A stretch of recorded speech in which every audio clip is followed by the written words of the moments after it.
ആചാര്യ T V Hindu ആചാരങ്ങളെയും അനുഷ്ഠാനങ്ങളെയും കുറിച്ച് കൂടുതൽ അറിയാൻ ഈ ചാനൽ സബ്സ്ക്രൈബ് ചെയ്യുക. ഇന്നത്തെ എൻ്റെ ജ്യോതിഷ വിഷയത്തിലേക്ക് എല്ലാവർക്കും സ്വാഗതം. ഞാനിന്ന് പറയാൻ പോകുന്ന വിഷയം ആദ്യ ഋതുമതി വിശേഷവും. ഒരു പെൺകുട്ടി ആദ്യമായിട്ട് ഋതുവായാൽ ഉണ്ടാവുന്ന ചില വിശേഷം അതാണ്. ചിലവരത് വളരെ ആചാര്യപരമായിട്ടൊക്കെ ചില സമുദായക്കാരെ അത് ആചരിക്കും. ചിലവർ അത് അത്ര വലിയ കാര്യമൊക്കെ ഇല്ലെന്ന്. പ്രത്യേകിച്ച് പ്രത്യേക ഒരു യുഗമാണല്ലോ നമ്മുടെ നാട്ടിൽ. ടൗണിലും മറ്റ് പ്രദേശങ്ങളിലൊക്കെ താമസിക്കുന്ന ഇത് അത്ര വലിയ കാര്യമായിട്ട് എടുത്തൊന്നും വരില്ല. എന്നാൽ നാട്ടുംപുറങ്ങളിലും ചില ഗ്രാമങ്ങളിലും ഒക്കെ, അതുപോലെ തന്നെ നഗരത്തിലുമൊക്കെ ചില സമുദായക്കാർ ഇത് വളരെ ആചാരപരമായിട്ട് തന്നെ നടത്തുന്ന കാര്യമാണ്. പെൺകുട്ടികൾ ആദ്യമായി ഋതുമതിയാകുമ്പോൾ നമ്മുടെ നാട്ടിൽ ചില സമുദായക്കാർ ആഘോഷമായും കുട്ടിയുടെ സ്നാനത്തിനുള്ള മുഹൂർത്തം കുറിച്ചും എൻ്റെ അടുത്ത് പല ആൾക്കാരും ഇങ്ങനെയുള്ള കാര്യത്തിന് മുഹൂർത്തം കുറിക്കാൻ പറ്റാറുണ്ട്. ചിലവർക്ക് അത് നിർബന്ധമാണ്, അതൊക്കെ വേണമെന്ന്. കാരണം അവർ വളരെ സന്തോഷപൂർവ്വം അത് കൈകാര്യം ചെയ്യണേ അത്. അപ്പോൾ അതുകൊണ്ട് അവരുടെ കുടുംബത്തിൽ ഒരു പെൺകുട്ടി പ്രായപൂർത്തിയായി എന്ന് തെളിയിക്കുന്നതിൻ്റെ ഒരു ലക്ഷണമാണ്, ഒരു പ്രകൃതി കാണിക്കുന്ന ലക്ഷണമാണ്. അത് അവർ വളരെ ദൈവികമായി തന്നെയാണ് അവർ കൈകാര്യം ചെയ്യുന്നത്. അതിനു വേണ്ടിയാണ് അവർ മുഹൂർത്തം കുറിക്കാൻ വരുന്നത്. സദ്യവട്ടങ്ങൾ ഒരുക്കിയും ബന്ധുക്കളെയും സുഹൃത്തുക്കളെയും ക്ഷണിച്ചും സൽക്കാരാദികൾ നടത്തിയും ചില ആൾക്കാരത് ആഘോഷിക്കും. അങ്ങനെ ഇതിനെ തെരണ്ട് കല്യാണമെന്നും തീണ്ടാരിക്കുളിയെന്നും ഒക്കെ പണ്ടുള്ള കാരണന്മാർ പറയുന്നുണ്ട്. അങ്ങനെ ഒരു ഇതുണ്ട്. അപ്പോൾ അതൊന്നും പറഞ്ഞു കേൾക്കാറില്ല. ഇതൊന്നും നടത്താത്തവരും ഉണ്ട്, എന്നാൽ ഇതൊന്നും മൈൻഡ് ചെയ്യാത്ത ആൾക്കാരുമുണ്ട്. മുത്തശ്ശിമാർക്കും മുത്തശ്ശന്മാർക്കും ഇത് വളരെ സന്തോഷപ്രദമായ ഒരു കാര്യമാണ്. അച്ഛനും അമ്മക്കല്ല, കുട്ടിയുടെ അച്ഛനും അമ്മക്കുള്ള മുത്തശ്ശന്മാരും മുത്തശ്ശിമാരും ആ കുട്ടികൾക്കുണ്ടെങ്കിൽ അവർക്കത് വളരെ ഇതാണ്. അവരുടെ പേരക്കിടാവ് ഒരെണ്ണം ഋതുമതിയായാൽ, അവൾ പ്രായപൂർത്തിയായാൽ അതവർക്ക് വളരെ സന്തോഷം നൽകുന്നൊരു കാര്യമാണ്. അവരുടെ പിൻതലമുറയിൽ ഒരു പെൺകുട്ടി ഋതുമതിയാകുമ്പോൾ അവർക്ക് വലിയ സന്തോഷമായിരിക്കും അത്. പെൺകുട്ടി പ്രായമായെന്ന് മാതാപിതാക്കളെ ബോധ്യപ്പെടുത്തുന്ന ഒരു പ്രകൃതി നിയമമാണ് ഇത്, ഇല്ലേ? അങ്ങനെ ഋതുമതിയാവുന്ന നക്ഷത്രം നോക്കി ചില കാര്യങ്ങളും ശുഭസൂചനകളും ഉണ്ട്. ചില സൂചനകളും ശുഭ കാര്യങ്ങളും ഉണ്ട് ഇതിൻ്റെ പിന്നിൽ. അത്തം ചിത്തിര ചോതി വിശാഖം, അനിഴം മുത്രം ഉത്രാടം ഉത്രട്ടാതി, മൂലം രേവതി തിരുവോണം അവിട്ടം, ചതയം അശ്വതി പൂയം രോഹിണി മകീരം.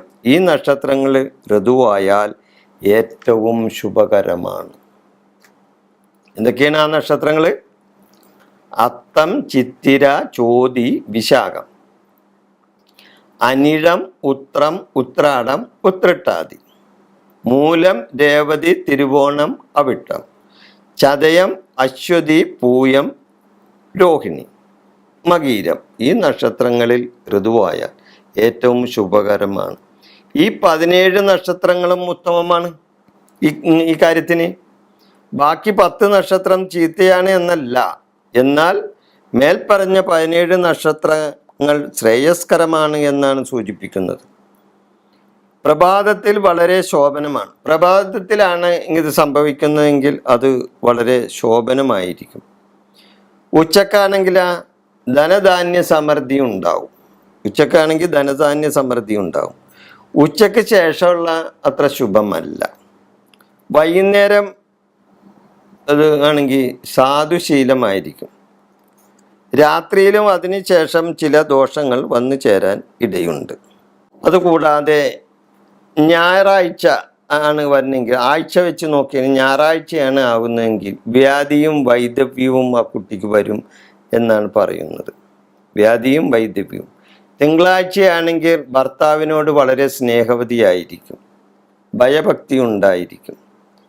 ചൊവ്വാഴ്ചയാണെങ്കിൽ ദുർനടത്തക്കാരത്തിയായിരിക്കും മാറുന്നതെന്ന് പറഞ്ഞു. ബുധനാഴ്ചയാണെങ്കിൽ മഹാഭാഗ്യം തന്നെയാണ്. വ്യാഴാഴ്ചയാണെങ്കിൽ ധനധാന്യ വർധനയാണ്. വെള്ളിയാഴ്ച സന്താന വർധന ഉള്ളവളായിരിക്കും. ശനിയാഴ്ച സന്താന ദുഃഖം പേറുന്നവളായിരിക്കും. ഇവയാണ് ഓരോ ആഴ്ചകളിലും ഋതുമതിയായാലുള്ള ആഴ്ചഫലം. ഈ സമയത്തെ ലഗ്നരാശി നോക്കി രാശിയാധിപന് പ്രീതികരമായ വഴിപാടുകൾ നടത്തി ദോഷത്തിൽ നിന്നും നമുക്ക് മുക്തി നേടാം. അപ്പം ഇങ്ങനെയുള്ള സമയത്ത് അല്ലാതെ എന്തെങ്കിലും വിധത്തിൽ മറ്റ് സമയങ്ങളിൽ ഒക്കെ ഋതുമതിയാകുകയാണെങ്കിലും അല്ലെങ്കിൽ ചില കൊള്ളില്ലാത്ത ദിവസങ്ങളിൽ ഋതുമതിയാകണം, നമുക്ക് ആ കുട്ടീനെ എന്ത് ചെയ്യാൻ പറ്റും? ആ കുട്ടി പറഞ്ഞിട്ടാണോ ആ സമയത്ത് ഇതാണ്? അല്ലല്ല, ദൈവനിശ്ചയമാണത്. അത് ഈശ്വര നിശ്ചയമാണ്. ഇന്ന സമയത്ത് ഇന്നതുപോലെയൊക്കെ സംഭവിക്കണം. നമ്മൾ പറഞ്ഞിട്ടില്ലല്ലോ നമ്മുടെ ജനനം നടക്കുന്നത്. ആ കുട്ടി പറഞ്ഞിട്ടാണ് ആ കുട്ടിയുടെ ജനനം നടന്നത്? അല്ലല്ലോ. അതേപോലെ ഈ ഒരു പ്രകൃതി നിയമവും നടക്കുന്നത് ഈശ്വര നിശ്ചയമോ കൊണ്ടാണ്. അപ്പോൾ അതിനെ അതിൻ്റെതായ വീക്ഷണത്തിൽ കാണണം. അല്ലാതെ അതിനെ കുറ്റപ്പെടുത്താനോ അതിനെ ഒരു ദോഷം വരുന്ന വിധത്തിൽ അതിനോട് പെരുമാറുവാനോ നിൽക്കരുത്. നല്ലതാണെങ്കിൽ സന്തോഷത്തോട് ഇരിക്കുക, ചീത്തയാണെങ്കിൽ അതിനെ തള്ളിക്കളയുക എന്നുള്ള ഒരു മനോഭാവം പാടില്ല. ഈ ജ്യോതിഷം എന്നുള്ളത് നല്ല കാര്യത്തിന് വേണ്ടിയാണ്, ആ ചീത്ത കാര്യത്തിന് വേണ്ടി ഉപയോഗിക്കാനുള്ളതല്ല. മനസ്സിലായോ? അപ്പം ചീത്ത സമയങ്ങളിലും അതേപോലെ ചീത്ത ദിവസങ്ങളൊക്കെ ഉണ്ടെങ്കിൽ അതിനാണ് ദൈവത്തിങ്കൽ വഴിപാട് നടത്തി പ്രീതിപ്പെടുത്തി അതിൻ്റെ ദോഷങ്ങൾ മാറ്റിയെടുക്കേണ്ടത്. അതിൻ്റെ ദോഷങ്ങൾ എല്ലാം മാറ്റേണ്ടത് ആ ദിവസം നോക്കിയിട്ട് ദൈവത്തിങ്കൽ വഴിപാട് നടത്തി അതിനുള്ള പ്രതിവിധി ചെയ്താൽ ആ കുട്ടിക്ക് പിന്നെ ഒരു ദോഷങ്ങളൊന്നും ഉണ്ടാകില്ല. അതാണ് ചെയ്യേണ്ടത്. ഈ വിഷയം ഞാനിവിടെ അവസാനിപ്പിക്കുന്നു. നിങ്ങൾക്ക് നന്ദി, നമസ്കാരം.